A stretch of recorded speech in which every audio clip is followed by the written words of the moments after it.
Class 12th का molecular basis of inheritance chapter में से एक ही टॉपिक है डीएनए फिंगरप्रिंटिंग। ये इसका पार्ट 1 है, सेकंड पार्ट इसके बाद बहुत जल्द रिलीज करेंगे हम।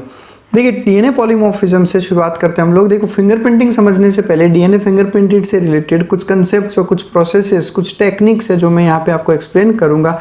इससे भी पहले आप हमारा वो जो वीडियो है जेल इलेक्ट्रोफोरेसिस वाला वो देखिएगा, क्योंकि उसी के बेस पे फिर हम आगे डीएनए फिंगरप्रिंटिंग का टेक्निक सीखेंगे। तो डीएनए पॉलीमॉर्फिज्म क्या है पहले वो सीखते हैं हम लोग। देखिए डीएनए टर्म्स अगर मैं तोड़ूं तो डीएनए आपको पता ही है डीऑक्सीराइबोन्यूक्लिक एसिड। पॉली मतलब होता है मल्टीपल या मैनी, मॉर्फिज्म वर्ड आया है मॉर्फोलॉजी, मॉर्फोलॉजी मतलब इसके स्ट्रक्चर से। अब जब मैं बोलता हूँ डीएनए का स्ट्रक्चर, तो डीएनए का स्ट्रक्चर मतलब मैं बात कर रहा हूँ उसके सीक्वेंस की। डीएनए का एक पर्टिकुलर सीक्वेंस होता है, जैसे आपने पढ़ा होगा ATGC, तो जितना भी नाइट्रोजनस बेसिस का जो सीक्वेंस है वही डीएनए का सीक्वेंस कहलाता है। तो उसी स्ट्रक्चर की यहाँ पर बात हो रही है। यानी डीएनए पॉलीमॉर्फिज्म का मतलब ये हो गया कि लोगों के अंदर जो 2-3 लोगों के बीच में जो डीएनए होता है, उन डीएनए का जो स्ट्रक्चर है उसमें पॉली यानी कि मैनी यानी कि मल्टीपल मॉर्फोलॉजी शो करता है। यानी कभी भी किसी 2 इंडिविजुअल्स का जो डीएनए है उसका स्ट्रक्चर सेम नहीं हो सकता, डीएनए में डिफरेंसेस रहेंगे। उसी को हम कहते हैं डीएनए पॉलीमॉर्फिज्म। यानी कि अगर हम बात करें डीएनए सीक्वेंस की, तो इसका मतलब हम क्लियर कहाँ पे पहुँच गए, वेरिएशन हम स्टडी करें जेनेटिक लेवल पे।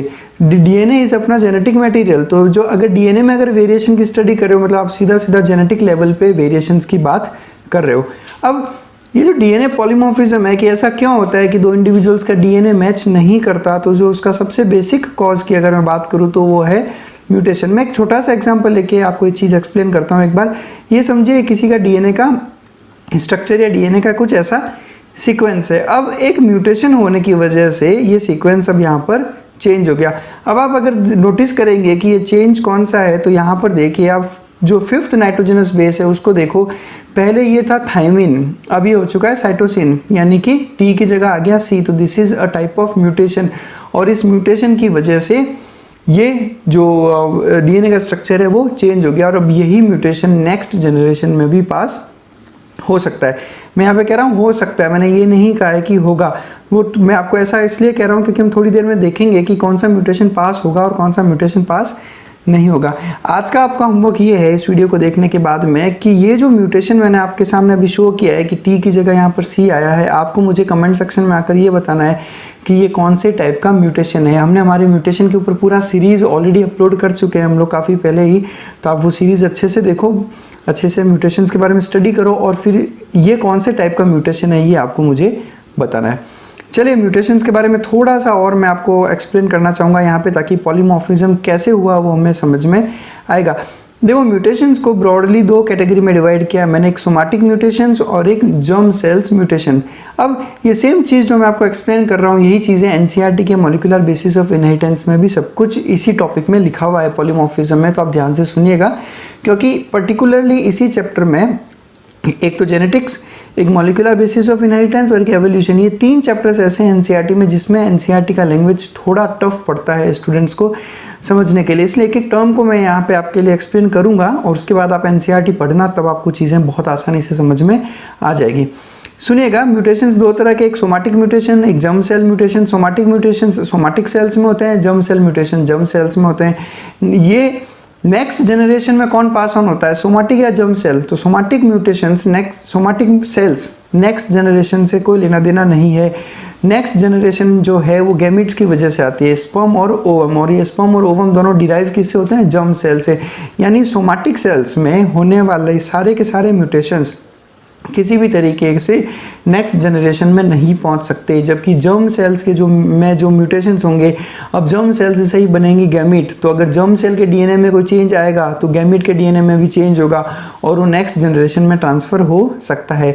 उसमें भी कुछ कैटेगरीज है, देखिएगा। जर्म सेल्स म्यूटेशन की मैं बात करूँ तो जर्म सेल म्यूटेशन या तो हेट्रोक्रोमाटिन में होगा या फिर यूक्रोमाटिन में होगा। अब हेट्रोक्रोमाटिन किसको कहते हैं, डीएनए का वो पार्ट जो एक्सप्रेस नहीं होता मतलब कि जो सेंट्रल डॉग्मा में पार्ट नहीं लेता, यानी कि एमआरएनए और एमआरएनए से प्रोटीन का फॉर्मेशन नहीं करता, ठीक है, ट्रांसलेशन नहीं होता। अब हमें अच्छे से पता है कि जितने भी कैरेक्टर्स हमारी बॉडी में आते हैं वो सभी के सभी are because of this central dogma. जब डीएनए अपने आप को एक्सप्रेस करता है, तब जाकर सारे के सारे कैरेक्टर्स डेवलप होते हैं। तो हेट्रोक्रोमाटिन अपने आप को एक्सप्रेस नहीं करता, जबकि यूक्रोमाटिन डीएनए का वो पार्ट है जो अपने आप को एक्सप्रेस करके आगे प्रोटीन्स का फॉर्मेशन करेगा, जिसकी वजह से आपकी बॉडी के कैरेक्टर्स डेवलप होते हैं। ध्यान रखिएगा, बहुत से स्टूडेंट्स ये मिसकंसेप्शन लेके बैठे हैं कि हेट्रोक्रोमाटिन जो होता है बॉडी में वो किसी काम का नहीं होता, यानी कि एक यूजलेस डीएनए, बट ऐसा नहीं है। Heterochromatin has got its own functions. Euchromatin के भी खुद के फंक्शंस हैं, बट हेट्रोक्रोमाटिन को यूजलेस डीएनए कहना गलत है। आप पूछे तो ये कह सकते हो कि हेट्रोक्रोमाटिन डीएनए का वो पार्ट है जो प्रोटीन का फॉर्मेशन नहीं करेगा, यानी कि ट्रांसलेशन ट्रांसक्रिप्शन नहीं शो करता। अब देखो, हेट्रोक्रोमाटिन अपने आप को एक्सप्रेस नहीं करता, और हमें यह भी पता है कि किसी भी डीएनए में 98% पार्ट हेट्रोक्रोमाटिन है और केवल 2% पार्ट ही यूक्रोमाटिन है। यानी समझो, अगर हेट्रोक्रोमाटिन में किसी तरह का म्यूटेशन हो गया तो जब उस डीएनए से कोई प्रोटीन ही नहीं बन रहा, तो उसमें होने वाले म्यूटेशन से वैसे भी प्रोटीन नहीं बन रहा, तो उसमें जो म्यूटेशन होगा वो अपने आप को एक्सप्रेस करेगा ही नहीं। तो जब ऐसे म्यूटेशंस को हम कहते हैं न्यूट्रल म्यूटेशंस, जो या बॉडी में किसी तरह का हार्म भी नहीं कर रहे या बॉडी को किसी तरह का यूज़ भी नहीं आ रहा है उनका, तो उनको हम कहते हैं न्यूट्रल म्यूटेशंस। और हेट्रोक्रोमाटिन में होने वाला हर एक म्यूटेशन नेक्स्ट जनरेशन में पास होगा ही होगा। जबकि यूक्रोमाटिन की मैं बात करूं तो यूक्रोमाटिन में एक तो न्यूट्रल म्यूटेशन हो सकता है जो बॉडी पे किसी तरह का इफेक्ट नहीं डाल रहा, एक हो सकता है यूजफुल म्यूटेशन या बेनिफिशियल म्यूटेशन जो किसी ना किसी तरीके से बॉडी को बेनिफिट करेगा, और एक होता है हमारा हार्मफुल म्यूटेशन। अब हार्मफुल म्यूटेशन समझो एक कुछ ऐसा बदलाव आ गया आपके बॉडी में जिसकी वजह से अब आपकी बॉडी का सेक्सुअल एबिलिटी खत्म हो गया, यानी वो पर्टिकुलर इंडिविजुअल सेक्सुअली रिप्रोड्यूस नहीं कर सकता। तो अब वो जो म्यूटेशन उस इंडिविजुअल में आया, अब ये म्यूटेशन उसको सेक्सुअली रिप्रोड्यूस नहीं करने दे रहा, तो वो म्यूटेशन नेक्स्ट जनरेशन में पास नहीं हो सकता। यानी अगर मैं बोलूँ कि every euchromatin mutation passes on to next generation, तो ये स्टेटमेंट गलत है। ठीक है, अगर यूक्रोमाटिन का एक ऐसा म्यूटेशन जो आपका सेक्सुअल रिप्रोडक्शन की एबिलिटी को खत्म करता है, तो वो नेक्स्ट जनरेशन में पास नहीं हो सकता क्योंकि उसकी नेक्स्ट जनरेशन आ ही नहीं सकती। लेकिन बेनिफिशियल म्यूटेशन और यूक्रोमाटिन में होने वाला न्यूट्रल म्यूटेशन जरूर नेक्स्ट जनरेशन में पास होगा, और हेट्रोक्रोमाटिन में होने वाला कोई भी म्यूटेशन हार्मफुल या यूजफुल हो ही नहीं सकता, वो हमेशा न्यूट्रल ही रहेगा। तो 3 म्यूटेशंस ही नेक्स्ट जनरेशन में पास होंगे, एक हेट्रोक्रोमाटिन वाले, एक यूक्रोमाटिन में न्यूट्रल वाले, और तीसरा है यूक्रोमाटिन में बेनिफिट वाले। तो ये केवल 3 म्यूटेशन ही नेक्स्ट जनरेशन में ट्रांसफर होंगे। अब अगर हम लोग परसेंटेज देखो तो हेट्रोक्रोमाटिन कंस्टिट्यूट्स 98%, यानी अब आप सोच सकते हो कि 98% पार्ट में होने वाले म्यूटेशन नेक्स्ट जनरेशन में ट्रांसफर हो रहे हैं, यानी कि म्यूटेशंस का नंबर बहुत ज़्यादा है जो नेक्स्ट जनरेशन में ट्रांसफर होगा। और यूक्रोमाटिन में भी केवल हार्मफुल म्यूटेशंस ही नेक्स्ट जनरेशन में ट्रांसफर नहीं हो रहे, यानी इसका मतलब ये है कि most of the mutations will be passed into next generation अगर वो जर्म सेल के म्यूटेशन हैं तो। ठीक है, अब देखिए आप समझे मेरी बात को। अब ये mutation generation to generation pass on होते जा रहे हैं। ठीक है, अब एक पर्टिकुलर इंडिविजुअल की जो नेक्स्ट जनरेशन है उसमें 2 इंडिविजुअल हैं, उनमें भी म्यूटेशंस हुए, फिर उनकी भी नेक्स्ट जनरेशन में जितने भी इंडिविजुअल्स होंगे वो उसमें पहुंचे, अब उनके अंदर भी म्यूटेशंस होंगे। तो इस तरह से अगर हम लोग पूरा आज तक का देखें तो आज तक इतने म्यूटेशंस हुए होंगे जो generation to generation pass on हुए होंगे, उसकी वजह से धीरे धीरे म्यूटेशंस क्या होते गए, एक्यूमुलेट होते गए, वो डीएनए में जुड़ते गए, मतलब कि इकट्ठे होते गए।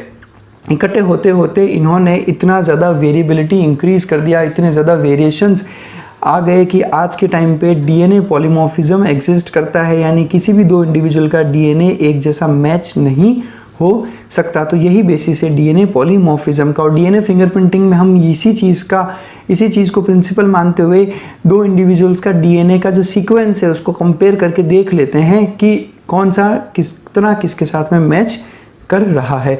तो yes, DNA polymorphism is the basis of DNA fingerprinting. इसी प्रिंसिपल पे डीएनए फिंगरप्रिंटिंग टिका हुआ है। अब मैं कुछ एनसीईआरटी की लाइंस आपके लिए लेके आया हूँ जो मैं आपको यहाँ पर एक्सप्लेन करूँगा, सुनिएगा। कि देखिए, DNA polymorphism it can be a change in a single nucleotide और can be a very large change. जो मैंने आपको सबसे पहला एग्जांपल दिखाया था जब मैंने म्यूटेशन एक्सप्लेन किया था अभी, तो मैंने केवल एक सिंगल न्यूक्लियोटाइड ही चेंज किया था। तो ये जो लाइन है इसका मतलब ये है कि जो डीएनए पॉलीमॉर्फिज्म अलग अलग तरीके के हैं।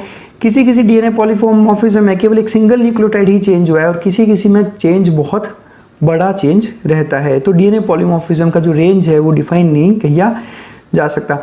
ये क्वेश्चन नीट में आ भी चुका है और एनसीईआरटी का एक बहुत अच्छा सा लाइन है कि allelic sequence variation has traditionally been described as a DNA polymorphism if more than one allele at a locus occurs in human population with a frequency greater than 0.01। सबसे पहले तो 0.01 फ्रीक्वेंसी मतलब क्या हो गया, इसका मतलब हो गया 1 in 100, यानी अगर 100 केसेस में से किसी एक केस में भी किसी भी जीन लोकस पे अगर आपको वेरिएशन दिखता है अलील में, तब आप उसको डिफाइन कर सकते हो एज डीएनए पॉलीमॉर्फिज्म। समझो, किसी भी जीन लोकस पे अगर आपको 100 में से किसी भी एक केस में अगर वेरिएशन दिख गया ह्यूमन पॉपुलेशन में, तो आप उसको डीएनए पॉलीमॉर्फिज्म डिफाइन कर सकते हो। नेक्स्ट ये है कि अगर कोई इनहेरिटेबल म्यूटेशन किसी भी पॉपुलेशन में हाई फ्रीक्वेंसी पे होने लगे तो वो डीएनए पॉलीमॉर्फिज्म कहला सकता है। बिल्कुल सही बात है, किसी भी पॉपुलेशन में अगर हाई फ्रीक्वेंसी पे कोई म्यूटेशन इनहेरिट हो रहा है तो वो डीएनए पॉलीमॉर्फिज्म का कॉज हो सकता है।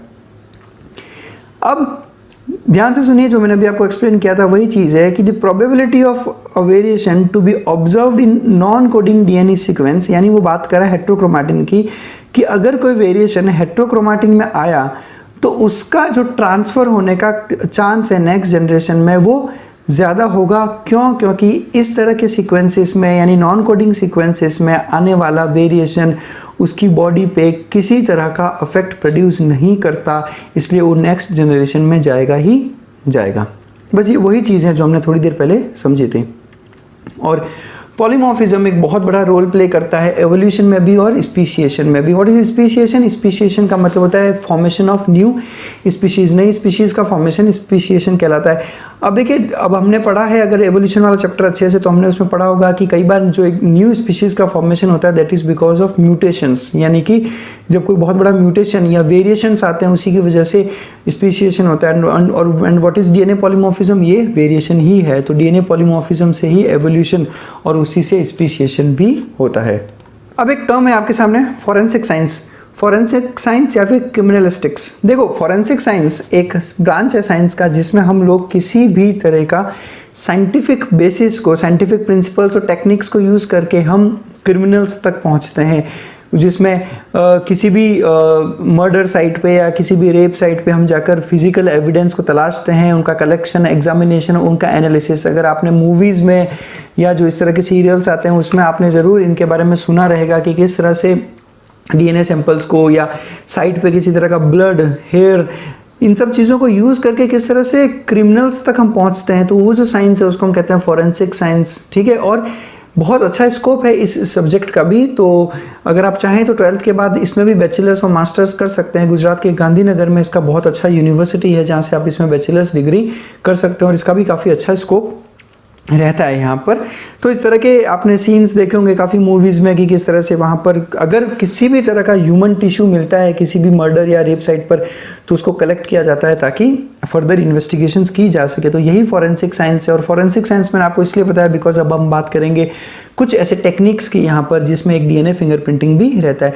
डीएनए फिंगरप्रिंटिंग समझने से पहले एक बार मैं आपको ये जो वर्ड है फिंगरप्रिंटिंग, ये कहाँ से आया ये मैं आपको बताता हूँ। आपने ज़रूर सुना होगा किसी भी मूवीज़ वगैरह में कि जिस घर में चोरी हुई या मर्डर हुआ तो वहाँ पर जाकर जो फॉरेंसिक साइंस स्पेशलिस्ट हैं वो दरवाजे के हैंडल से या किसी सरफेस से फिंगरप्रिंट्स की तलाश करते हैं और इन फिंगरप्रिंट्स को बाद में अपने एनालिटिक्स के थ्रू वो उस पर्टिकुलर क्रिमिनल तक पहुँचते हैं। तो ये काफ़ी पॉपुलर टेक्निक हुआ करती है फिंगरप्रिंटिंग।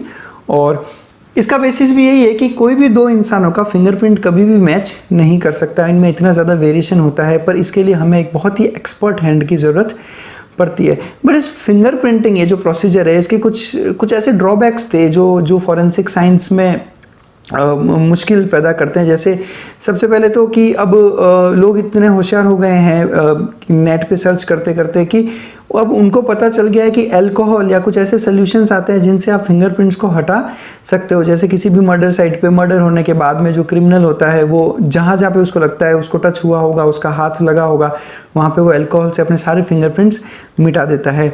या फिर ग्लव्स पहन के या कोई और चीज़ से जब किसी चीज़ को हैंडल किया जाता है ताकि वो फिंगरप्रिंट्स बनने ही ना दे, तो ऐसे केसेस में ऐसा हो सकता है। और यहाँ तक कि अगर कोई बड़ा क्राइम होने के बाद अगर आप चाहो तो अपना सर्जरी करके भी फिंगरप्रिंट्स को चेंज करवा सकते हो। और प्लस इनमें मैनिपुलेशंस पॉसिबल है क्योंकि इसमें एक्सपर्ट्स की ज़रूरत पड़ती है। तो आप ऐसे एक्सपर्ट्स को अगर पैसा खिला के या आप अपनी रिपोर्ट्स चेंज करवा सकते हो। तो इन सब ड्रॉबैक्स की वजह से हम लोग फिंगर प्रिंटिंग को हटाकर अब आ गए हैं किस पे, डीएनए फिंगर प्रिंटिंग या जेनेटिक फिंगर प्रिंटिंग। इसका भी नाम हमने फिंगर प्रिंटिंग इसलिए रखा क्योंकि फिंगरप्रिंट्स की तरह ये भी जो डीएनए का सीक्वेंस रहता है ये दो इंसानों का कभी भी सेम नहीं हो सकता, इसलिए हमने सेम ट्रेडिशनल नेम यूज़ कर लिया डीएनए फिंगर प्रिंटिंग, जिसमें हम डीएनए सीक्वेंस पता कर लेते हैं। बेसिस क्या है, डीएनए पॉलीमॉर्फिज्म। और इसका सबसे बड़ा फायदा ये है कि देखो, अगर मैं नॉर्मल फिंगर प्रिंटिंग की बात करूँ तो नॉर्मल फिंगर प्रिंटिंग में हम लोग केवल बॉडी का एक सिंगल पार्ट यानी जो हैंड के फिंगरप्रिंट्स हैं उस पर रिलाई करते हैं, जबकि मर्डर साइट पे अगर आपको कोई भी सेल मिला हो तो आप सस्पेक्ट की बॉडी का कोई भी सेल निकाल कर उससे आप मैच कर सकते हो, क्योंकि आपकी बॉडी का हर सेल का जो डीएनए सीक्वेंस है वो हमेशा सेम रहता है, इसमें वेरिएशंस नहीं है। आपका लीवर, किडनी, हैंड, ईयर, यहाँ तक कि हेयर फॉलिकल, इन सब सेल्स का जो डीएनए सीक्वेंस है वो सबका सेम रहता है। और ऑब्वियसली सेम होगा क्योंकि सारे के सारे सेल्स आपकी बॉडी के अंदर जितने भी सेल्स हैं, बिलियंस ऑफ सेल्स, ये सब के सब डेवलप हुए हैं एक सिंगल जाइगोट से। तो जो आपके जाइगोट के अंदर जो डीएनए का सीक्वेंस था वही सीक्वेंस अब आपके बॉडी के सारे सेल्स का रहेगा, तो इसमें वेरिएशंस नहीं आ सकते। कोई भी आज तक ऐसा कोई सर्जिकल या कोई ऐसा मेथड नहीं बना जो आपका डीएनए का सीक्वेंस चेंज कर सके। तो जो फिंगरप्रिंटिंग में ऐसा था कि फिंगरप्रिंटिंग्स जो चेंज करवा सकते हो सर्जरी से, वो चीज़ भी यहाँ पर पॉसिबल नहीं हो सकती। और इसकी डिस्कवरी की थी डॉक्टर एलेक्स जेफरीज ने 1984 में। अब ध्यान से सुनेगा, एक बहुत चौंकाने वाली बात यह है कि 99.9% of nitrogenous base sequence among humans is same, यानी ह्यूमन बींग्स में 99.9% जो नाइट्रोजनस बेस का सीक्वेंस है वो सेम है। अब जब 99.9% नाइट्रोजनस बेस का सीक्वेंस सेम है, फिर डीएनए फिंगरप्रिंटिंग कैसे पॉसिबल है कि सर जब कुछ सीक्वेंस सेम है, इतना ज़्यादा सीक्वेंस सेम है, तो आप किस बेस पे फिंगरप्रिंटिंग करोगे? तो वेरिएशन कितने में बचा? जो वेरिएशन है वो बचा केवल 0.1% में। अब ये 0.1% किस तरह से फिंगरप्रिंटिंग का बेसिस बन सकता है वो सुनिएगा। एक एनसीईआरटी का क्वेश्चन इस चीज़ को एक्सप्लेन करेगा। एनसीईआरटी ने क्वेश्चन पूछा है कि ह्यूमन जीनोम, उसमें करीब 3 × 10⁹ बेस पेयर्स हैं, तो आपको ये बताना है कि कितने बेस सीक्वेंसेस में डिफरेंसेस रहेगा। तो 99.9% तो सेम है, यानी डिफरेंस है कितने में, केवल 0.1%। अब कितने बेस पेयर्स हैं, 3 × 10⁹ यानी अब आपको 0.1% ऑफ 3 × 10⁹ निकालना होगा, जो करीब करीब आपके आएगा 30 लाख या 3 मिलियन, यानी आपके 30 लाख सीक्वेंसेस में वेरिएशंस हैं, 30 लाख नाइट्रोजनस बेसिस में वेरिएशंस हैं। 30 लाख कोई छोटा अमाउंट नहीं होता, 30 लाख का वेरिएशन बहुत बड़ी बात होती है। अब 30 लाख का ये जो वेरिएशन है यही बेसिस बनेगा हमारे डीएनए फिंगर प्रिंटिंग का। ठीक है, देखिए अब कुछ और कंसेप्ट है यहाँ पे कि हमें डीएनए सीक्वेंस चेक करना है। हमने एक तरफ कह दिया 99.9% सेम है, केवल डिफरेंस कितना है, 0.1% का। तो पहली बात तो यही है कि केवल क्यों ना उसी 0.1% का ही सीक्वेंस चेक किया जाए, बाकी 99.9% में अपने को क्यों पढ़ना है, क्योंकि वो सेम आने वाला है। और दूसरा, आप जो पूरा सीक्वेंस है 3 × 10⁹ बेस पेयर्स का जो सीक्वेंस है, आप अगर उसको स्टडी करने बैठोगे तो आपको उसमें बहुत टाइम भी लगेगा और वो प्रोसेस बहुत ज़्यादा एक्सपेंसिव होगा। तो हर एक केस में डीएनए फिंगरप्रिंटिंग करना अपने लिए बहुत मुश्किल हो जाता, इसलिए पूरा का पूरा डीएनए सीक्वेंस याद रखिएगा, फिंगरप्रिंटिंग में हम लोग कैलकुलेट नहीं करते। समझो, केवल हम वेरिएशंस वाला पार्ट भी देखेंगे, और वेरिएशन वाला पार्ट भी 30 लाख बहुत बड़ा होता है, वो पूरा का पूरा हम स्टडी नहीं करने वाले। धीरे धीरे जैसे वीडियो आगे बढ़ेगा आपको समझ में आएगा कि हम एग्जैक्टली डीएनए का कौन सा पार्ट फिंगरप्रिंटिंग में स्टडी करते हैं। तो पूरा डीएनए सीक्वेंस निकालना थोड़ा मुश्किल और डॉन्टिंग प्रोसेस रहता है और बहुत एक्सपेंसिव है, इसलिए ऐसा किया नहीं जाता। इसलिए हम डीएनए के कुछ स्पेसिफिक पार्ट्स पर ही फोकस करते हैं और उस पार्ट को हम कहते हैं रिपीटेटिव डीएनए। यानी डीएनए फिंगरप्रिंटिंग में केवल और केवल हम लोग किसका सीक्वेंस निकालते हैं, repetitive DNA. What is repetitive DNA, उसकी बात करूंगा। नाम क्या है, रिपीटेटिव डीएनए, यानी एक ऐसा डीएनए जिसमें सीक्वेंस रिपीट किया जा रहा है, उसको हम कहते हैं रिपीटेटिव डीएनए।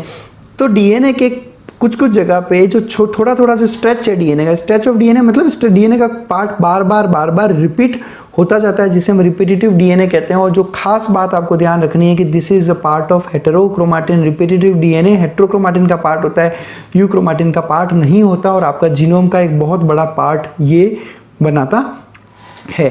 अब एक एग्जांपल के थ्रू मैं आपको रिपीटेटिव डीएनए बताता हूँ। ये देखिए आपके पास में एक डीएनए सीक्वेंस है। अब इस डीएनए सीक्वेंस को अच्छे से एनालाइज करो और एनालाइज करके मुझे बताओ क्या यहाँ पर कोई ऐसा स्ट्रेच है डीएनए का जो बार बार रिपीट हो रहा है। तो अगर आप गौर से देखोगे तो एक CTGA, वापस CTGA, वापस CTGA और वापस CTGA, नहीं CTGA बार बार क्या हुआ, रिपीट होता जाता है। तो दिस इज रिपीटेटिव डीएनए।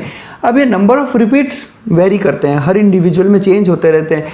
किसका रिपीट हो रहा है वो भी चेंज होता है। किसी में CT रिपीट हो रहा है, किसी में CTG रिपीट हो रहा है, किसी में CTGA रिपीट हो रहा है, किसी में 5 बार, किसी में 10 बार, तो किसी में 15 बार। यही है डीएनए पॉलीमॉर्फिज्म, यही बेसिस है हमारे डीएनए फिंगरप्रिंटिंग का। एक एग्जांपल और लेता हूँ, मेरे पास ये सीक्वेंस है, काफ़ी मिलता जुलता सीक्वेंस है ऊपर वाले से। इसमें भी एक चीज़ रिपीट हो रही है, अगर आप गौर से देखोगे तो CTGAC रिपीट हो रहा है। अब ऊपर वाले में और नीचे वाले में डिफरेंस बस इतना है कि ऊपर में CTGA रिपीट हो रहा है तो किसी नीचे वाले में CTGAC। एक और एग्जांपल ले लेते हैं हम लोग। इसमें देखो आप CTGA रिपीट हो रहा है। फर्स्ट वाले में और थर्ड वाले में जो रिपीटिशन है वो सेम चीज़ का है, जो रिपीटिंग यूनिट है वो सेम है, यानी कि CTGA। बट डिफरेंस क्या है कि फर्स्ट वाले में CTGA 4 बार रिपीट हो रहा था, थर्ड वाले में CTGA केवल 2 बार रिपीट हो रहा है। तो आई होप आपको समझ में आ रहा होगा कि डीएनए पॉलीमॉर्फिज्म कितना ज़्यादा होता है। नंबर ऑफ यूनिट्स डिफरेंट है, यूनिट्स में नंबर ऑफ जो नाइट्रोजनस बेसिस है वो डिफरेंट है। तो इन सभी की वजह से repetitive DNA is enough for the basis of DNA fingerprinting. Next बढ़ते हैं। नेक्स्ट एक प्रोसेस होता है सेंट्रीफ्यूगेशन। देखिएगा मैं आपको एक चीज़ यहाँ पे इसलिए एक्सप्लेन कर रहा हूँ क्योंकि मुझे सेंट्रीफ्यूगेशन डीएनए फिंगरप्रिंटिंग में करना पड़ेगा, और सेंट्रीफ्यूगेशन आपके साइटोलॉजी वाले चैप्टर में भी आपको एक्सप्लेन कर रखा है। तो सीखिए एक बार। सेंट्रीफ्यूगेशन वर्ड लिया मैंने फिजिक्स के सेंट्रीफ्यूगल फोर्स से, यानी जब कोई भी चीज़ सर्कुलर मूवमेंट करती है तो उस पर एक सेंट्रीफ्यूगल फोर्स लगता है जो हमेशा उस चीज़ को बाहर की तरफ मूव करवाएगा। Centripetal force is always towards the centre but centrifugal is always towards the outside. तो सेंट्रीफ्यूगेशन उसी सेंट्रीफ्यूगल फोर्स के ऊपर बेस्ड है। ये एक टेक्निक है जिसमें हम पार्टिकल्स को उसके साइज, शेप और डेंसिटी के हिसाब से सेपरेट करते हैं। तो सिंपल सा टेक्निक है, आप तो बस इतना सा करो, कुछ मिट्टी उठाओ, ठीक है, मिट्टी में अलग अलग साइज के कंकर होंगे, ठीक है, उन सभी कंकर को किसी पर्टिकुलर जगह पे रखकर उनको घुमाओ अच्छे से। तो जब आप उनको घुमाओगे किसी एक पर्टिकुलर, जैसे किसी बेस पे रख के उसको अच्छे से घुमाओगे तो कुछ टाइम बाद में अलग अलग साइज के जो पार्टिकल्स है वो अलग अलग दूरी पर आपको मिल जाएंगे। क्यों? जिसका जितना ज़्यादा मास होगा उस पर उतना ज़्यादा सेंट्रीफ्यूगल फोर्स लगता है। मैं पता फोर्स, जो सेंट्रीफ्यूगल फोर्स का आई होप जो फॉर्मूला रहता है वो mv²/r होता है। तो mv²/r इसका मतलब है कि उसके मास पे डिपेंड कर रहा है। तो जितना ज़्यादा जिस पे मास होगा वो उतना ज़्यादा बाहर की तरफ मूव करेगा।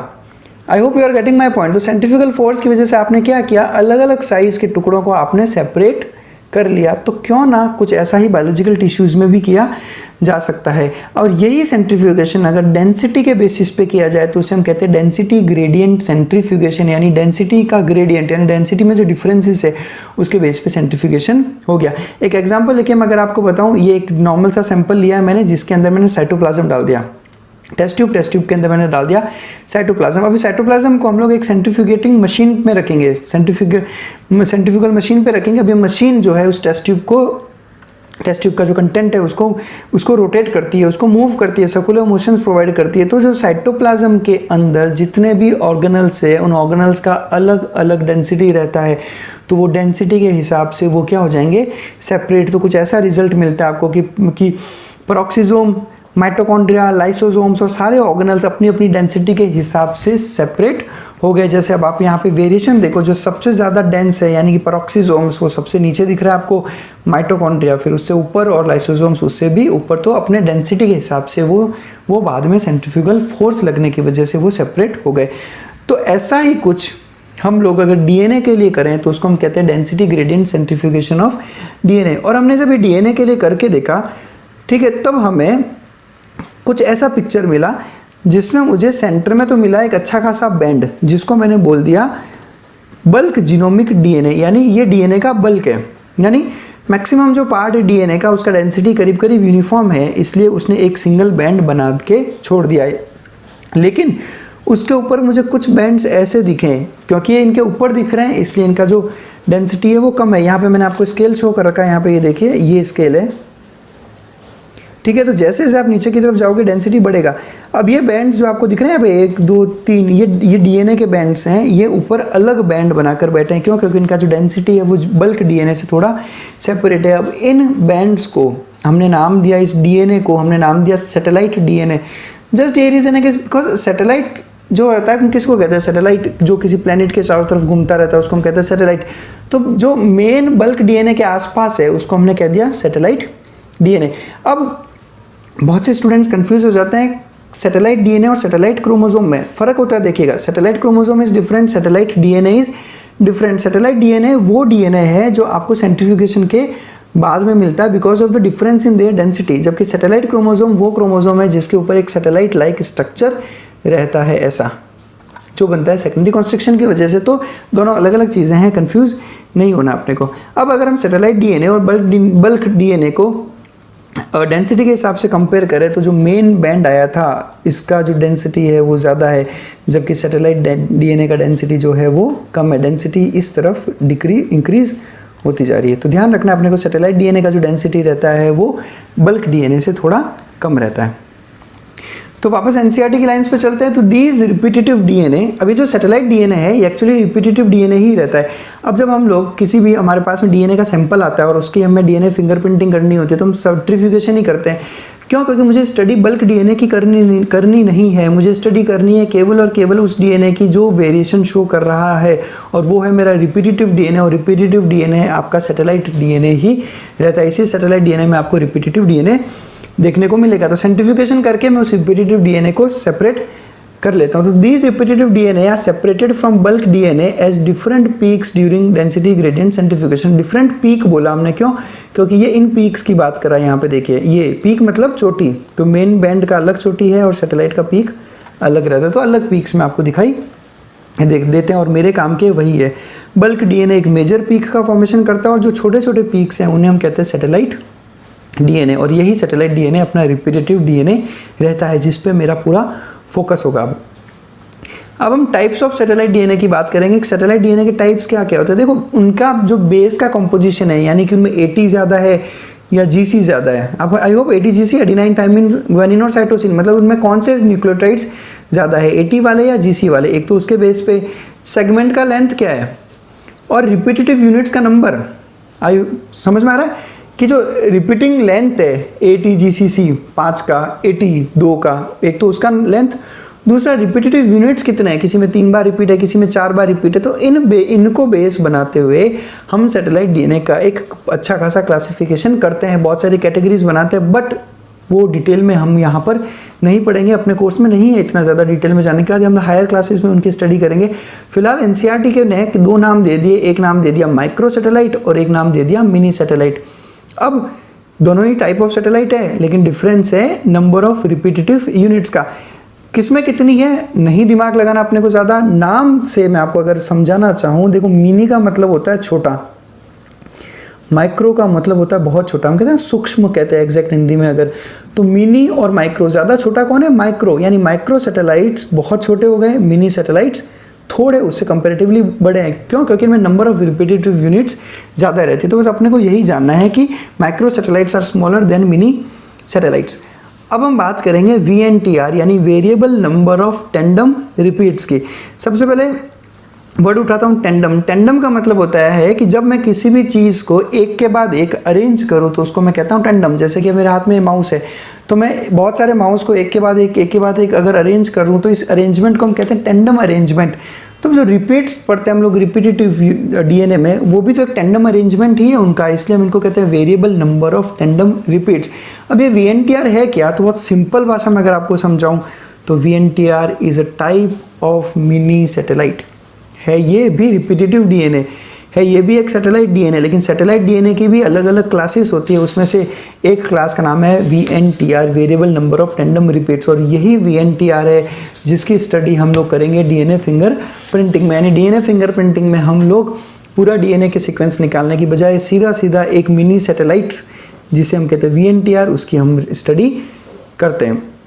और जो नंबर ऑफ रिपीट्स है उसमें बहुत हाई डिग्री का पॉलीमॉर्फिज्म है। हाई डिग्री ऑफ पॉलीमॉर्फिज्म मतलब हाई नंबर ऑफ वेरिएशंस बहुत बहुत बहुत ज़्यादा है इनके नंबर ऑफ रिपीट्स के अंदर, और उसकी वजह से जो VNTR का साइज़ है किसी में 0.1 KB तो किसी में 20 KB, डिपेंड करता है कितने नंबर ऑफ रिपीटिंग यूनिट्स होते हैं।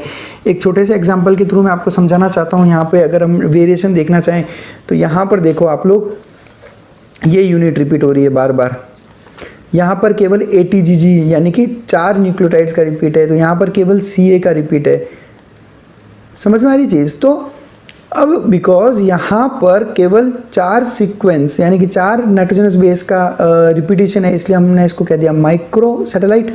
यहाँ पर 2 का है इसलिए हमने इसको कह दिया माइक्रो सैटेलाइट, और यहाँ पर ज़्यादा है इसलिए हमने यहाँ पे वर्ड यूज़ कर लिया मिनी सैटेलाइट। तो जैसा हमने कहा था डिफरेंस है लेंथ ऑफ सेगमेंट का, नंबर ऑफ रिपीटेटिव यूनिट्स का, तो उस बेस पे अपने माइक्रो और मिनी की क्लासिफिकेशन किया। अब एग्जैक्ट जो डिफरेंस है उसको जानने का कोई मतलब यहाँ नहीं है, आप केवल ध्यान रखिए कि ये होते क्या हैं।